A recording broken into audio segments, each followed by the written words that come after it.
Gilgamesh, king of Uruk, was a legend whispered on the wind. 2/3 god and 1/3 human, he possessed unimaginable strength. His city walls stood tall, a testament to his power, but Gilgamesh, consumed by pride, forgot his people. He ruled with an iron fist, taking what he desired. His heart held no compassion, only the echo of his own desires. The people cried out to the heavens. They pleaded for a reprieve from their king's tyranny. The gods heard their pleas. They saw the imbalance Gilgamesh created. The great god Anu crafted a solution. He imagined a wild man, strong and free. This man, molded from clay and spirit, was Enkidu. He was the untamed reflection of Gilgamesh, a force of nature destined for confrontation. Enkidu knew nothing of cities or kings. He roamed the wilderness. His companions were the animals he protected. One day, a trapper saw Enkidu. The trapper trembled at his raw power. He rushed back to Uruk, bringing tales of this wild man to Gilgamesh. Intrigued and challenged, Gilgamesh devised a plan. He would confront Enkidu. He would prove his dominance.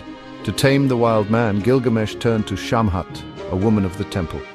He sent her to Enkidu, a temptress, to lure him from the wild. For 6 days and 7 nights, Shamhat shared her world with Enkidu. She spoke of civilization, of music and stories. She awoke something in his heart, a longing for connection. Drawn from the wilderness by Shamhat, Enkidu journeyed to Uruk. He stood before the city gates, a challenge in his eyes. He had heard whispers of Gilgamesh's tyranny. He saw the fear in the faces of the people. Enkidu swore to protect the weak. He vowed to defeat the arrogant king. Their first encounter was a clash of titans. They wrestled in the streets, their battle shaking the very foundations of Uruk. But as the dust settled, neither could claim victory. In that struggle, they saw their reflection in each other. They recognized their shared strength, their shared spirit.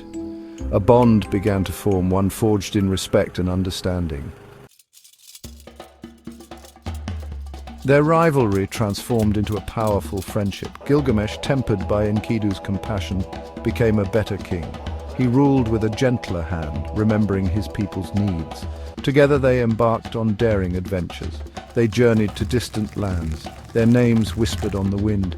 They faced mythical beasts, their courage tested at every turn. In the cedar forest, they confronted the monstrous Humbaba, guardian of the sacred trees. Their battle echoed through the ages, a testament to their bravery. They returned to Uruk as heroes, their names forever etched in legend. But their adventures were not without consequence. Their actions angered the gods, setting in motion a tragic fate. The goddess Ishtar, captivated by Gilgamesh's power, offered him her hand in marriage. Gilgamesh, aware of her fickle nature, refused her advances. Enraged, Ishtar unleashed the bull of heaven upon Uruk. The earth trembled beneath the bull's hooves. Its breath scorched the land. Gilgamesh and Enkidu, united against this divine threat, fought with unmatched valor. With combined might, they slew the bull of heaven, saving Uruk from annihilation. But their victory was short-lived. The gods, angered by their defiance, decreed a heavy price. Enkidu, the wild man who had learned to love, was chosen to pay the price for their victory. Enkidu fell ill, a wasting sickness gripping his once invincible body. Gilgamesh, his heart breaking, watched his friend wither away. As Enkidu breathed his last, he described the desolate underworld. He spoke of the spirits trapped there, their memories fading into dust. Gilgamesh, overwhelmed by grief, vowed to cheat death itself. He would find immortality. He would save Enkidu from oblivion. He embarked on a perilous quest, driven by grief and desperation. He crossed scorching deserts and scaled treacherous mountains. He faced his own mortality in the dark depths of the underworld. He sought Utnapishtim, the sole survivor of a great flood, the man granted immortality by the gods. Utnapishtim greeted Gilgamesh, his eyes filled with ancient wisdom. He listened patiently as Gilgamesh poured out his sorrows. Utnapishtim knew the futility of Gilgamesh's quest. He shared a simple truth. He told Gilgamesh that death is inevitable, the common thread that binds humanity. Utnapishtim challenged Gilgamesh to stay awake for 6 days and 7 nights.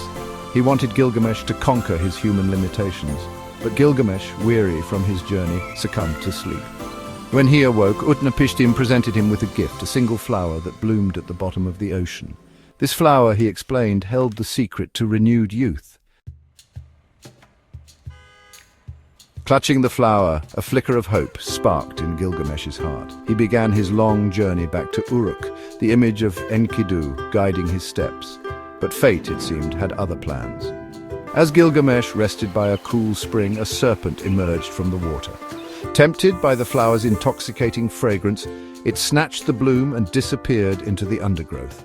Gilgamesh wept. He raged against the injustice of it all. But as his tears subsided, a profound realization washed over him. He couldn't cheat death, he couldn't reclaim what was lost. All he could do was live a life worthy of remembrance. Gilgamesh returned to Uruk, forever changed by his odyssey. He was no longer the arrogant king consumed by his own desires.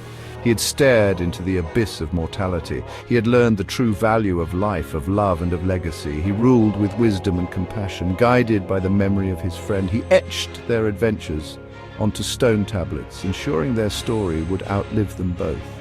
The epic of Gilgamesh, passed down through generations, became a timeless tale. It reminded humanity of our shared mortality, of the enduring power of friendship and the importance of living a life filled with purpose and meaning. Gilgamesh, once a symbol of arrogance, became a symbol of wisdom, his journey a testament to the enduring human spirit.